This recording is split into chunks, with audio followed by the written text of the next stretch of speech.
Welcome in the class. आज हम discuss करेंगे माइटोकॉन्ड्रिया के बारे में। माइटोकॉन्ड्रिया सेल का एक ऐसा ऑर्गन है जो ट्रांसफार्मर कहलाता है, ट्रांसफार्मर ऑफ अ ऑर्गन्स, इसलिए हम इसको कहते हैं power house of cell. Power house of cell, क्योंकि सारी एनर्जी यहीं बनती है और यहीं स्टोर होती है। और भी जगह एनर्जी बनती है एटीपी के फॉर्म में, और यहाँ भी एटीपी के फॉर्म में ही बनती है, लेकिन सारी एनर्जी स्टोर होके कहाँ आती है? माइटोकॉन्ड्रिया में, और यहीं पर यूज़ होती है। यूज़ क्या होती है? यहीं पर स्टोर होती है, और जब भी सेल्स का यूज़ करने का मन होता है वो इससे ले लेता है उधार। सेल को जितनी भी एनर्जी की आवश्यकता होती है वो सब की रिक्वायरमेंट ये पूरी करता है, जिस कारण इसको हम पावर हाउस ऑफ सेल कहते हैं। यहाँ पे ऊर्जा संचित होती है, एनर्जी स्टोर होती है एटीपी के फॉर्म में। इसको हम ट्रांसफार्मर भी कह सकते हैं सेल का, ठीक है, ट्रांसफार्मर, ठीक। इसको हम ट्रांसफार्मर भी कह सकते हैं इसी रीज़न की वजह से, क्योंकि यहाँ पे एटीपी बनती है और स्टोर होती है। सो आइए जानते हैं इसको डिस्कवर किसने किया था। कॉलिकर ने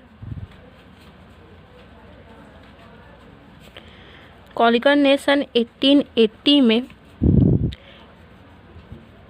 फ्लाइट मसल्स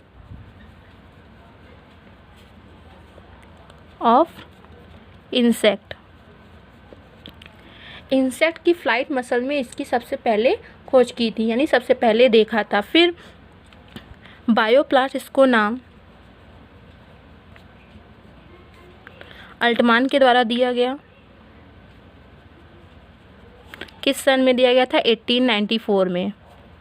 फिर इसको फाइला के नाम से भी जाना गया। फाइला जो नाम था वो फ्लेमिंग ने दिया था सन 1882 में, ठीक है। फ्लेमिंग ने इसको फाइला बोला और अल्टमान ने इसको बायोप्लास्ट बोला, लेकिन कॉलिकर ने सबसे पहले इसको फ्लाइट मसल में देखा था। फाइनली बेंडा ने इसको माइटोकॉन्ड्रिया बोला। किस सन में बोला? 1897 में। माइटोकॉन्ड्रिया नाम पड़ा इसका 1897 में, किसके द्वारा? बेंडा के द्वारा, ठीक। अब फाइनली नाम पड़ चुका है। माइटोकॉन्ड्रिया के स्ट्रक्चर को देखें हम तो ये पहली लेयर होती है, इसको कहते हैं आउटर लेयर या मेम्ब्रेन। और ये जो फोल्ड हो रही है अंदर की साइड, देखिए उंगली नुमा फोल्ड हो जाएगी, वो होगी इनर मेम्ब्रेन। और जो इसके बीच का पार्ट होगा वो कहलाता है इंटर मेम्ब्रेन स्पेस। इसके अंदर के पार्ट को मैट्रिक्स कहते हैं, और जो इनर मेम्ब्रेन की फोल्डिंग होती है उसको हम क्रिस्टी कहते हैं। इस क्रिस्टी पे ये ऑरेंज कलर का जो पार्टिकल लगा है उसको F1 पार्टिकल कहते हैं। F1 पार्टिकल को हम ऑक्सीसोम भी कहते हैं। ये मेन पार्टिकल होता है जो एटीपी बनाता है, इसको हम एटीफेज भी कह सकते हैं। एटीपी फेज जो एटीपी के बनने में हेल्प करता है, ये यही बनाता ही है।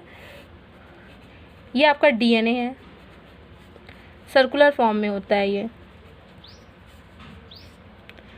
जो माइटोकॉन्ड्रिया में डीएनए पाया जाता है वो सर्कुलर फॉर्म में होता है, और ये जो ड्रॉप जहाँ दिख रहा है ऑरेंज कलर में, ये आपका होता है राइबोसोम।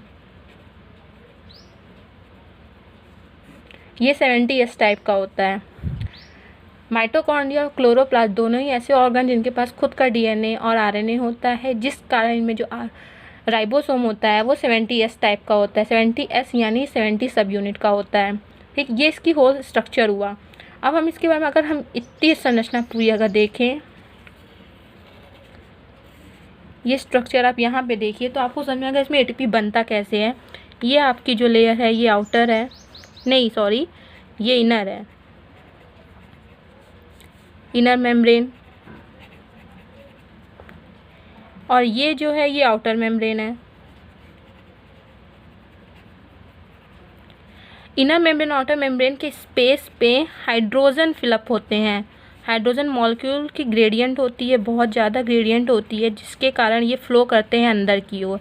बाहर से अंदर की मेम्ब्रेन की स्पेस में आते हैं और अंदर की मेम्ब्रेन की स्पेस से बाहर जाते हैं। और ये जो जगह होती है ये आपने को बता दिया गया है, इंटर मेम्ब्रेन स्पेस कहलाती है।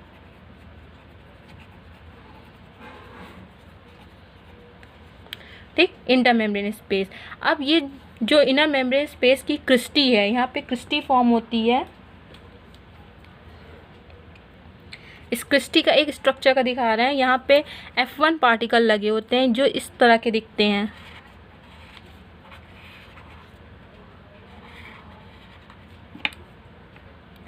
ये F1 पार्टिकल्स है हमारा, जो इनर मेम्ब्रेन में लगा होता है।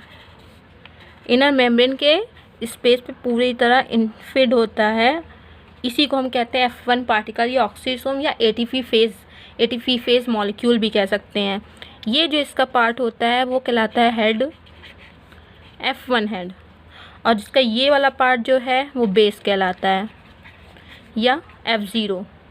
ठीक, F1 हेड और बेस F0। यहीं से ग्रेडियंट से जब ये हाइड्रोजन पास आउट होके यहाँ से निकलते हैं और इनर मैट्रिक्स में पहुँचते हैं, तो इनर मेम्ब्रेन में फॉस्फोराइलेशन एक प्रक्रिया होती है जो एडीपी को इनऑर्गेनिक फॉस्फेट से मिलके एटीपी में कन्वर्ट कर देती है, जिससे एटीपी मॉलिक्यूल जनरेट हो जाता है और ये एटीपी मॉलिक्यूल मैट्रिक्स में स्टे रहता है। यही मॉलिक्यूल है जिसके लिए माइटोकॉन्ड्रिया फेमस है। यही एक एनर्जी मॉलिक्यूल है जिसको हम एटीपी कहते हैं। एटीपी का पूरा नाम है एडेनोसिन ट्राइफॉस्फेट। एडेनोसिन डाइफॉस्फेट जो होता है वो इनएक्टिवेट होता है, एडेनोसिन ट्राइफॉस्फेट जो होता है वो एक्टिवेट फॉर्म में होता है। ये मेम्ब्रेन आप दिख रही है, इस मेम्ब्रेन की जो इधर का पार्ट है जहाँ पे F1 पार्टिकल का हेड होता है वो मैट्रिक्स होता है, यानी ये साइड, अंदर का साइड। ठीक, अब जैसे F1 पार्टिकल तो समझ लिया। इनर मेम्ब्रेन स्पेस में क्या होता है ये भी जान लिया आपने कि इलेक्ट्रॉन ट्रांसपोर्ट सिस्टम होता है। अब एक पॉइंट और मैट्रिक्स में क्या होता है, मैट्रिक्स में TCA साइकिल रन करती है। TCA साइकिल रन करने के कारण ये सेलुलर रेस्पिरेटरी ऑर्गन भी कहलाता है। Cellular respiratory organ. ठीक, इसके नाम कितने हो गए? पहला तो power house of cell, transformer और सेलुलर रेस्पिरेटरी ऑर्गन। सो ये माइटोकॉन्ड्रिया का स्ट्रक्चर है। माइटोकॉन्ड्रिया में खुद का DNA मौजूद होने के कारण इसको हम सेमी ऑटोनोमस ऑर्गन भी कहते हैं।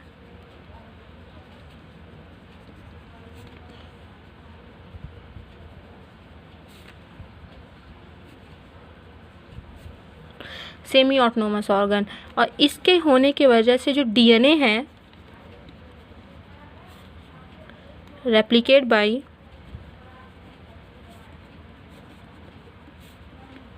डी लोप मैकेनिज्म, जिसमें पाई जाने वाला DNA होता है उसका जो मैकेनिज्म होता है रेप्लिकेट होने का उसको डी लोप कहते हैं। सेलुलर रेस्पिरेशन का साइट होता है, ये भी बता दिया गया है। और एक इम्पॉर्टेंट पॉइंट ये भी है कि इसमें जो ईस्ट के माइटोकॉन्ड्रिया में DNA होता है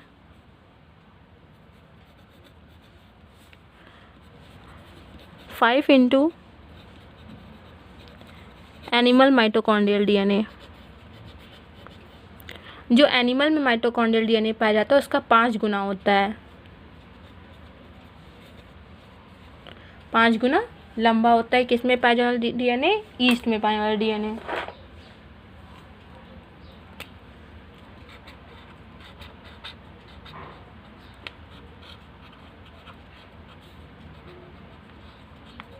east mitochondrial DNA animal DNA का 5 गुना होता है।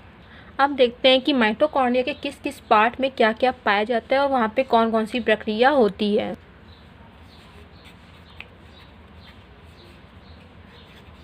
इनर मेम्ब्रेन, एक कॉलम बना लेते हैं। Inner membrane, outer membrane, cytoplasmic matrix.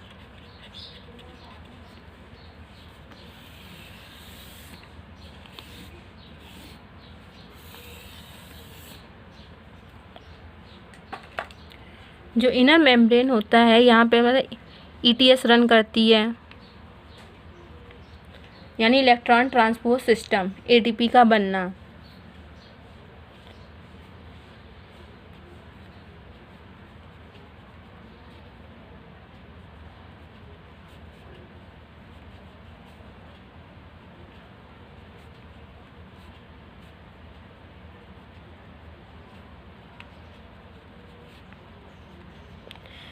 और ये सेमी इम्प्रेबल होती है, यानी ये कुछ ही मॉलिक्यूल्स को अपने पार जाने देती है, सबको नहीं जाने देती। उसमें से ऑक्सीजन, वाटर और CO2 है।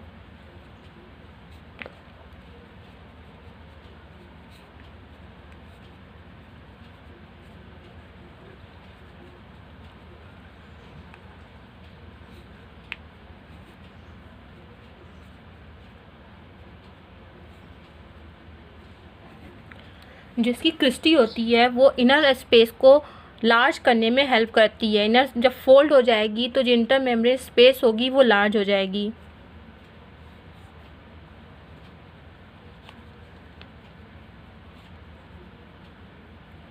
ठीक, जिसके कारण जो हाइड्रोजन का फ्लोमेंट है वो इजीली हो पाएगा। Outer membrane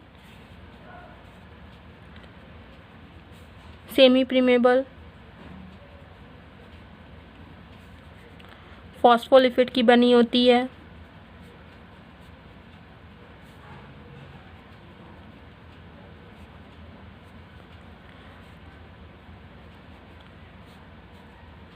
made by proteins. Protein structure जैसा मैं दिखा था, जैसे कि मैंने अभी बनाया था उसमें, उसी तरह की बाई लेयर इसमें होती है। अब आता है साइटोप्लाज्म में एंजाइम प्रेजेंट होते हैं।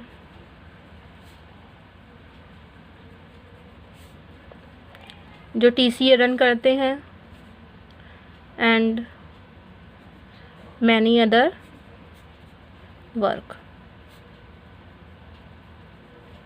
ठीक, गैसेस होती हैं जैसे ऑक्सीजन, CO2 etc। साइटोक्रोम होते हैं।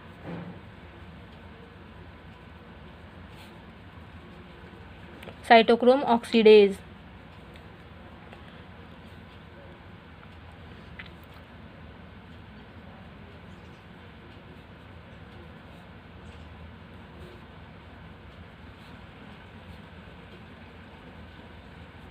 सेलुलर रेस्पिरेटरी एंजाइम भी इसमें मौजूद होते हैं, जिसके कारण पूरी प्रोसेस रन होती है सेलुलर रेस्पिरेशन की।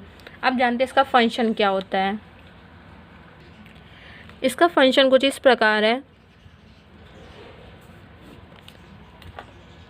सबसे पहला फंक्शन तो यही है कि ये ATP सिंथेसिस करता है।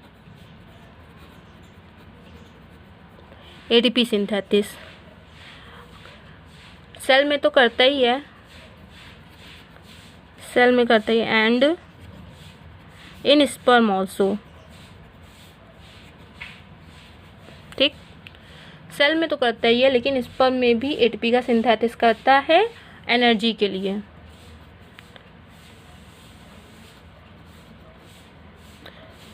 थर्मियोजेनेसिस। थर्मियोजेनेसिस का मतलब ये है कि माइटोकॉन्ड्रिया टेम्परेचर को भी मेंटेन रखता है। Cytoplasmic inheritance.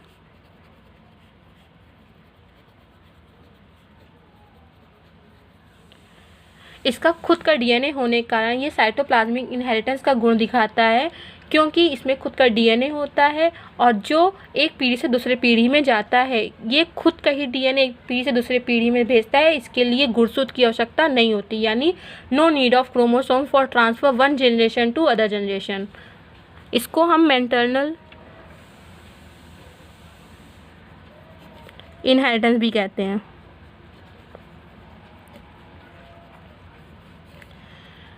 मैटरनल इनहेरिटेंस यानी ऑलवेज गिवन बाय मदर। ठीक है। फिर एक मोस्ट इम्पॉर्टेंट वर्क इसका ये भी है, विटेलोजेनेसिस।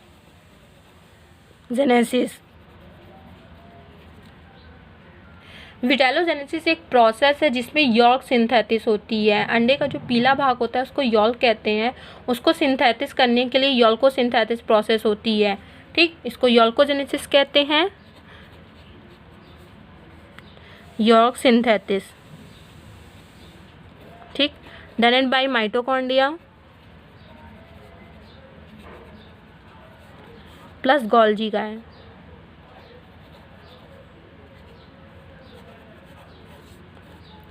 क्योंकि माइटोकॉन्ड्रिया और गोल्गी का दोनों ही प्रोटीन सिंथेसिस के लिए रिस्पॉन्सिबल होते हैं, और यॉल्क सिंथेसिस जो होता है वो प्रोटीन के लिए, मतलब प्रोटीन के द्वारा ही होता है। प्रोटीन मोस्ट इम्पॉर्टेंट फैक्टर होता है इसमें।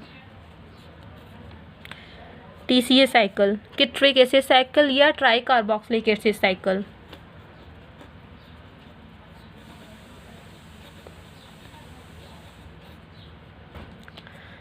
नेक्स्ट है controlling cell cycle.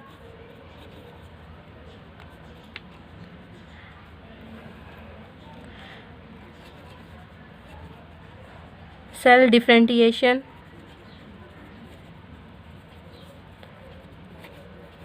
And growth, EDC। इसका काम सेल की साइकिल को मेंटेन करना भी है, कंट्रोल करना यानी, और डिफरेंशिएट करना, और उसकी ग्रोथ को मेंटेन रखना भी माइटोकॉन्ड्रिया का काम है। किसी तरह ATP सिंथेसिस करके जितनी एनर्जी मॉलिक्यूल बनेंगे उतने ही माइटोकॉन्ड्रिया एनर्जी मॉलिक्यूल प्रोड्यूस करेगा, और उतने ही मॉलिक्यूल सेल्स में जाएंगे और आगे की प्रोसेस को रन करेंगे। जब माइटोकॉन्ड्रिया में ATP नहीं बनेगा तो एनर्जी मिलेगी नहीं और सेल में आगे प्रोसेस होगी नहीं, जिसके कारण सेल डिफरेंशिएशन और ग्रोथ नहीं होगा। सो माइटोकॉन्ड्रिया का पूरा होल प्रोसेस क्लियर हो चुकी होगी। I hope so. See you in the next class.